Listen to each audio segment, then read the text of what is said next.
अस्सलाम वालेकुम बेटा, this is your geography class.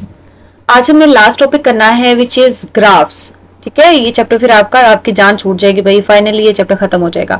Okay, graphs की केस में आप क्या कहते हैं कि बेटा ग्राफ पढ़ने से पहले आपको पहले जानना है कि why there is a need of graphs. हमने ग्राफ ही क्यों पढ़ने हैं इसमें। आप जैसे मैथ्स में करते हो बेटा, डिफरेंट ग्राफ्स आपने मैथ्स में किया हुआ है। मैथ्स आपका बहुत अच्छा है, मुझे पता है। 7th क्लास मेरी जो है माशाल्लाह से मैथ्स में बहुत अच्छी है, फेवरेट सब्जेक्ट इनका मैथ्स है। तो अभी फिलहाल आपको बेटा देखें दिखाया जा रहा है एक टेबल। ठीक है, इस तरह से टेबल होते हैं ना, मैथ्स में होते हैं, ऑफकोर्स होते हैं, आपको ख्वाबों में भी आते होंगे।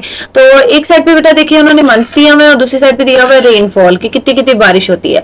अब अगर हम इस तरह सिंपली इस डाटा को देखें इस टेबल से, तो हमें उस तरह से ना एक फीलिंग नहीं आ रही, वाइब नहीं आ रही भाई कि कोई चीज इंक्रीज कर रही है डिक्रीज कर रही है। ऐसा कोई ग्राफ बना हो ना ऊपर नीचे कर करा के, तो दूर से पता चल जाता है कि भाई ये चीज जो है वो इंक्रीज कर रही है और ये डिक्रीज कर रही है। ठीक है, तो इसमें क्या होता है, हमें देखना पड़ता है प्रॉपर कि पहले जनवरी में 152 मिलीमीटर रेनफॉल था, फिर कम हो गया, फिर थोड़ा ज्यादा हुआ, फिर कम हुआ, फिर थोड़ा कम हुआ, फिर और कम 000, फिर थोड़ा बढ़ा, फिर बढ़ता गया। तो इस तरह आपको ना देखना पड़ता है, बजाय इसके कि हम टेबल से देखें। अगर हम ग्राफ यूज करें तो ग्राफ एक कह ले कि आपके पास ना पिक्चर की फॉर्म में रिप्रेजेंटेशन होती है, आपको विजुअली देख के पता चल रहा होता है कि चीज इंक्रीज कर रही है या फिर डिक्रीज कर रही है। जैसे यहाँ पे बेटा इन्होंने मेंशन किया हुआ है, इसको हाईलाइट कर लेते हैं यहाँ पे। The data in the table is not presented in a visual manner। ये इसके विजुअली पिक्चर की फॉर्म में ये रिप्रेजेंट नहीं किया हुआ, इसीलिए हमारे लिए इतना इजी ये नहीं होता। तो बेटर क्या है कि हम क्या यूज करें, ग्राफ्स को यूज करें। तो better picture graphs are commonly use. ठीक है, अब बात आती है मैम डेफिनेशन तो मिल नहीं रही इसकी कहीं पे भी, तो डेफिनेशन बेटा आप खुद से बना ले। आपको पता चल गया ना कि ये एक विजुअल वे है, विजुअल मतलब देखना, वीएन से निकला होगा। इसी तरह बेटा होता है पिक्टोरियल, पिक्चर से वर्ड निकला हुआ है। तो आप कह सकते हैं ग्राफ क्या होता है, graph is a pictorial way of representing different quantities. Pictorial के स्पेलिंग इधर मैं लिख रही हूँ, ठीक है, पिक्टोरियल वे, या फिर आप लिख सकते हैं बेटा visual way, visual way of representing different quantities. Graphs में क्या करते हैं, आप डिफरेंट क्वांटिटीज को, मोस्टली 2 क्वांटिटीज का कंपैरिजन कर रहे होते हैं, एक एक्स एक्सिस पे लेते हो, एक वाई एक्सिस पे लेते हो। ठीक है, यहाँ पे बेटा अगर आप ग्राफ्स की टाइप्स की बात करो तो आपके पास 2 ग्राफ्स हैं जो आपने डिस्कस करने हैं। First one is bar graph. ठीक है, बार ग्राफ किस तरह का होता है इसको देख लो एक दफा। ये देखो, ये दिख रहा है, नहीं मैप में आप लोग बनाते भी होते हो अक्सर। ये है आपका बार ग्राफ। ठीक है, इसके बारे में देख लेते हैं कि हमने क्या करना है। सबसे ज्यादा बेटा जो यूज होता है ना वो बार ग्राफ यूज होता है, और इसमें भी आपने क्या करना होता है, एक एक्स एक्सिस है और एक वाई एक्सिस है। पता है ना एक्स एक्सिस क्या होता है, वाई एक्सिस। ये एक्स एक्सिस होता है और ये वाई एक्सिस होता है।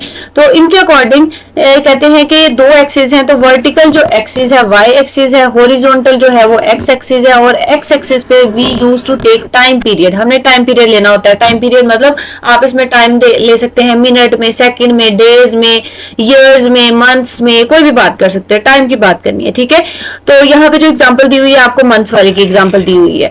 उसके बाद कहते हैं जब आप क्या करेंगे कि वाई एक्सिस पे आपने ले लेनी है रेनफॉल की अमाउंट को ले लेना है। ठीक है, तो दोनों साइड पे पता चल गया, इस साइड पे रेनफॉल ले लेंगे, इस साइड पे आप मंथ ले लेंगे। उसके बाद क्या होगा बेटा, आप ग्राफ को कंपेयर करके देखेंगे तो आपके पास बार ग्राफ बन जाएगा। कैसे बनेगा, खुद ब खुद ही बनेगा, आपको अपने हाथ हिलाने पड़ेंगे। अब जैसे बेटा ये वैल्यू आपको दी हुई है, इसके अकॉर्डिंग हम चलते हैं। इसमें उन्होंने ना डिफरेंट वैल्यूज दी हुई हैं कि जनवरी में जो है वो इतना है रेनफॉल, फेब में इतना है, और उसके बाद मार्च में, अप्रैल में। तो बेटा ग्राफ कैसे ड्रॉ करते हैं, मैं आपको ग्राफ इसके नीचे ला के दिखा देती हूँ।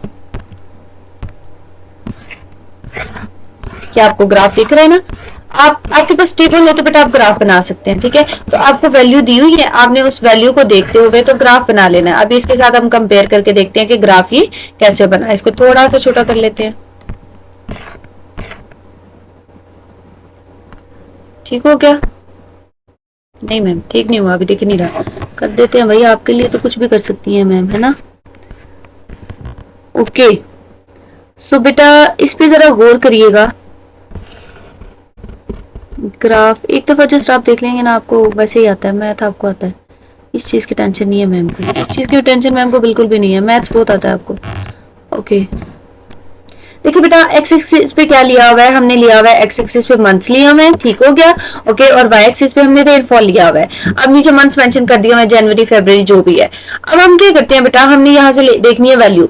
जनवरी की अगर आप बात करो तो जनवरी में रेनफॉल कितना है 152। वाई एक्सिस पे वैल्यूज कैसे लिए बेटा, इन्होंने इस तरह से लिए 0, 30, 60, 90, 120, उसके बाद 150, 30 का गैप आप समझ ले, ठीक है। उसमें उन्होंने थोड़ी सी वैल्यू ऐड की हुई है जिसकी वजह से आपको लग रहा है कि मैम तो बोल कुछ हो रही है और लिखा कुछ और हुआ।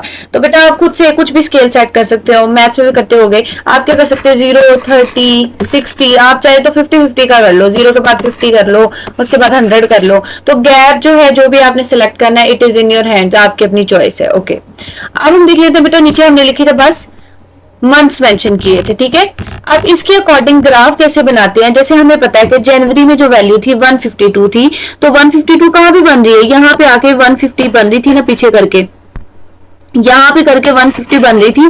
तो 150 के करीब ही क्या होगी बेटा, 152 की भी वैल्यू होगी। जैसे ये 150 है, इसके करीबी 152 होगी। तो हमने कैसे बनाना है, ये जनवरी का पूरा एरिया है ना हमारे पास ये वाला, तो हम यहाँ पे एक डॉट लगाएंगे, ठीक है, सेंटर में, और फिर साइड पे थोड़ा सा इसको एक्सटेंड करेंगे, इस साइड पे भी और इस साइड पे भी थोड़ा सा एक्सटेंड करेंगे, उसके बाद नीचे को मिला देंगे। तो इस तरह से आप क्या बना लेंगे बेटा, एक जो जनवरी में जो वैल्यू है वो बना देंगे। इसी तरह से बेटा फेब में, मार्च में, अप्रैल में जितनी भी इन्होंने वैल्यूज दी हुई है सारे के सारा आप बार ग्राफ इसी तरीके से बनाते जाएंगे। जब आप बार ग्राफ बना लेंगे तो मैम क्या फायदा क्या हुआ, ये क्यों बढ़ा रही है भाई बताएं। तो ये इसलिए बेटा हम देख रहे थे, हमने कहा था कि ग्राफ से ज्यादा आसानी से हम पता चला सकते हैं कि मंथ किस मंथ में बारिश ज्यादा हो रही है, किस में कम हो रही है, उसमें आपको वैल्यू देखनी पड़ी थी। इसमें अब आपको अगर मैं कह दूं ये ग्राफ आपके सामने है, इसको इंटरप्रेट करो, बताओ ये ग्राफ क्या कह रहा है। तो आप क्या देखोगे, मैम ये ग्राफ ये कह रहा है कि एक्स एक्सिस पे हमने मंथ्स ले लिए, वाई एक्सिस पे हमने रेनफॉल ले ली। तो ये ग्राफ मैम एक और चीज भी बता रहा है, क्या बता रहा है, ये ग्राफ ये भी बता रहा है कि सबसे ज्यादा रेनफॉल जो है किस मंथ में हो रहा है, जनवरी में हो रहा है, और सबसे कम किस में हो रहा है, यहाँ पे देखो जून, जुलाई, अगस्त, सितंबर में तो बिल्कुल कोई रेनफॉल हो ही नहीं रहा। उससे ज्यादा किस में हो रहा है, अक्टूबर में और मई में। तो आप इस तरह की कहानी बता सकते हो, जब भी आपको ग्राफ को इंटरप्रेट करना है तो इस तरीके से आप बता सकते हो। अब ओवरऑल अगर आपसे कोई पूछे कि यहाँ पे तो दो तरह के सीजन बन रहे हैं, एक बन रहा है हमारे पास ड्राई सीजन और एक बन रहा है वेट सीजन कह लो, या फिर बारिश वाला सीजन।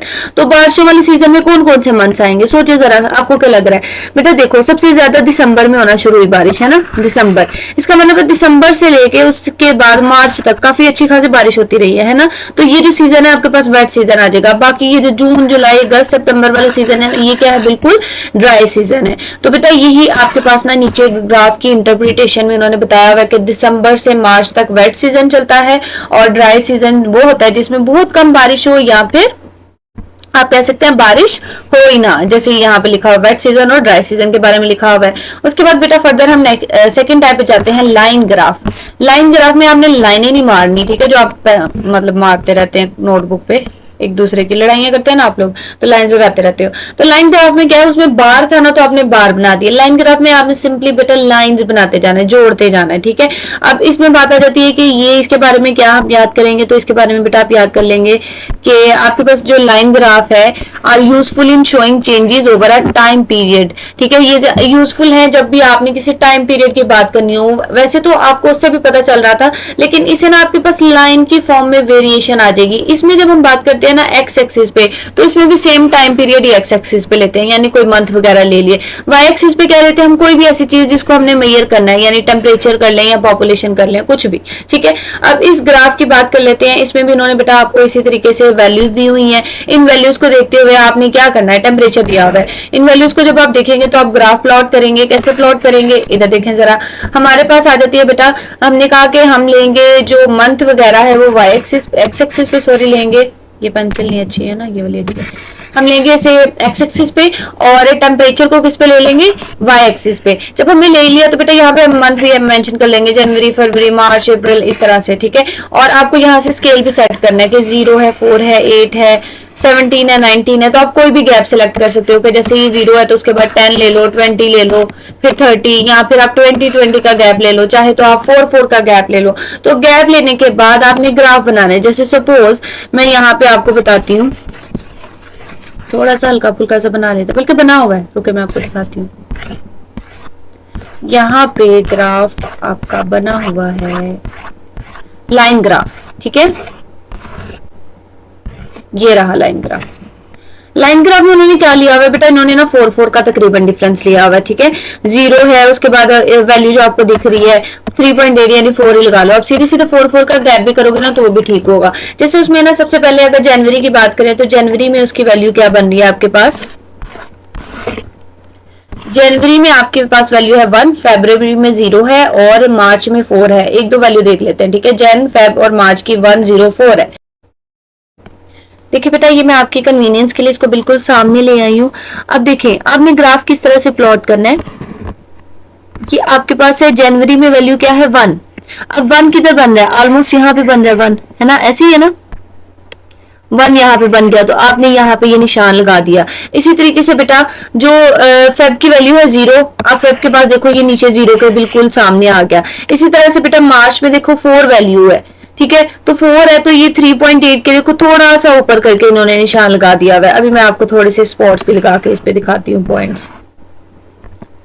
देखें, जब हमारे पास वैल्यू थी 0 तो यहाँ पे आया, 1 थी तो ये यहाँ पे था। इसी तरह नेक्स्ट वैल्यू आई 4 तो यहाँ पे आपने लगा दिया स्पॉट।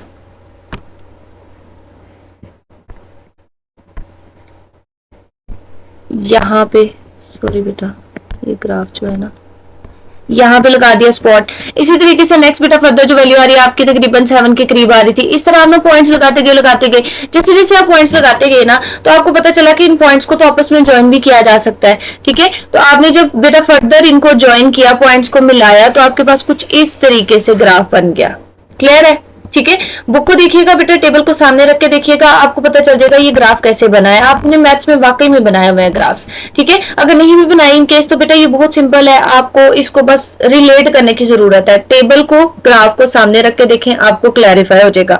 फिलहाल ये इसके ऊपर मैं ये रेस कर देती हूँ ताकि हम इसको इंटरप्रेट करके बता सके कि भाई ये है क्या, ये ग्राफ क्या कह रहा है, ठीक है। ये ग्राफ क्या कह रहा है, अब इस ग्राफ को देखते हुए आप बता सकते हैं बेटा कि सबसे कम वैल्यू जो है वो किस में आ रही है, फेब में आ रही है ना। सबसे कम टेम्परेचर फेब में है और सबसे ज्यादा किस में है, किस मंथ में आ रहा है, जुलाई में। सबसे ज्यादा गर्मी किसमें होती है, जुलाई में होती है। और तकरीबन कितना टेम्परेचर बन रहा है, 19 डिग्री सी। आप कह सकते हैं ये ग्राफ ये बता रहा है कि पहले क्या था, स्टार्टिंग में मैम मौसम ठंडा था, अच्छा खासा था, ठीक है। आहिस्ता आहिस्ता क्या हुआ, टेम्परेचर इंक्रीज करता गया। एक पॉइंट आया जिसपे टेम्परेचर बहुत ही ज्यादा था, उसके बाद टेम्परेचर फर्दर डिक्रीज करता जा रहा है। So this is the interpretation of this graph. ये लाइन ग्राफ आपको यही इंटरप्रेट कर रहा है और नीचे बेटा यही पॉइंट्स उन्होंने एक्सप्लेन किया हुआ है, ठीक है। उसके बाद देखो बेटा, आपको एक एक्टिविटी दी हुई है और साथ में उन्होंने ग्राफ भी बनाया, ग्राफ पेपर भी दिया हुआ है आपकी बुक पे। आपने बुक पे बनाना है ग्राफ, इसको देखते हुए, ठीक है। इन्होंने कहा है बार ग्राफ बनाओ। आपने क्या करना है, मंथ है और रेनफॉल है, मंथ को ले लेंगे वाई एक्सिस पे और मंथ को ले लेंगे एक्स एक्सिस पे और रेनफॉल को ले लेंगे वाई एक्सिस पे। उसके बाद वैल्यूज के अकॉर्डिंग 64 जैसे इधर करके सपोज आ रहा है, तो आपने क्या करना है, इसको थोड़ा सा एक्सटेंड करना है साइड्स पे, थोड़ा सा साइड्स पे एक्सटेंड करके, समटाइम नहीं ये पेंसिल चलती नहीं है, फिर नीचे की तरफ ले आना है तो आपका ग्राफ बन जाएगा। इस तरीके से आपने सारे बार ग्राफ बना लेने हैं। अब फर्दर बेटा नेक्स्ट मूव करते हैं, हमने करना है एक्सरसाइज जो रिफ्लेक्टिंग क्वेश्चन है। 5 क्वेश्चन आप सबकी नोटबुक्स पे हो जाने चाहिए, ठीक है। नेक्स्ट जो क्वेश्चन है, क्वेश्चन नंबर 6 कह रहे हैं रिपोर्ट लिखें, write a report on why the Indus delta is called the dying delta and how it can be conserve. Indus delta को डाइंग डेल्टा क्यों कहते हैं और इसको कैसे बचाया जा सकता है, इस पे आपने रिपोर्ट लिखनी है, ठीक है। डिफाइन लॉन्गिट्यूड एंड लैटिट्यूड, ये बेटा आपकी बुक पे सिंपली सीधी सीधी डेफिनेशन लिखी हुई है। उसके बाद क्या है, what is international date line, ये किसमें थी बेटा, ये आपके लॉन्गिट्यूड वाले टॉपिक में थी। इसी तरीके से आपके पास बेटा आ जाता है प्राइम मेरिडियन, जो कि आपने कहा था पैसिफिक ओशन के मिडल में से पास करता है, तो ये भी कहाँ पे है, ये भी बेटा आपके लॉन्गिट्यूड वाले टॉपिक में आ जाती है। उसके बाद कह रहे हैं आप फिगर देखिए 1.19 कह लें, ये बेटा आपकी बुक के पेज नंबर 19 पे है, ये फिगर बनी हुई है, ठीक है। कहते हैं उसमें से कोई से 2 पॉइंट्स, 2 प्लेसेस सेलेक्ट करें और डिफरेंस कैलकुलेट करके बता दें। बेटा जो पेज नंबर 18 है ना, उस पे उन्होंने 2 पॉइंट्स खुद ही पहले डिस्कस कर लिए हुए थे आपके साथ। हमने जो किया था ना टाइम जोन वाला टॉपिक, उसमें उन्होंने कैलिफोर्निया और चाइना की बात की थी, तो आप वो भी ऐड कर सकते हैं, या फिर आप ग्राफ को देखते हुए फिगर को देखते हुए खुद भी 2 पॉइंट सेलेक्ट कर सकते हो, ठीक है। आपकी अपनी चॉइस है, आपने बस माइनस प्लस करके बता देना कि भाई इतना टाइम होगा उधर। क्वेश्चन नंबर 11 देखिए, कह रहे हैं कि आपने क्या करना है कि आपके पास ना तकरीबन कोई हर दिन आपने क्या करना है, टेम्परेचर रिकॉर्ड करना है 12 बजे, ठीक है। 12 बजे आपने टेम्परेचर नोट कर लेना है, टेम्परेचर की क्या वैल्यू है। सपोज आप मंडे को शुरू हो गए, Monday, Tuesday, Wednesday, Thursday, Friday, ठीक है, फ्राइडे तक सपोज आपने 12 बजे टेम्परेचर नोट किया, तो फर्स्ट डे कितना था, ऑलमोस्ट था, जितना भी था, जो भी वैल्यू आपको लग रही है, 30 थी, 35 थी, 40 थी, कितना था। फिर अगले दिन आपने देखना कितना था, तो सारे डेज में ना यहाँ पे तो आप ग्राफ सेट कर लोगे ना, जैसे 20 का गैप सपोज रख लेते हो, 40 इस तरह 50, रुको सॉरी बेटा इसको मैं आपको क्लियर करा ही देती हूँ। उसके बाद में फिर आपने कुछ नहीं, अच्छे बच्चे हैं, फिर बाद में आपने मेरा सर थोड़ी खाना है, आप अच्छे बच्चे हैं, आपको समझ आ जाती है।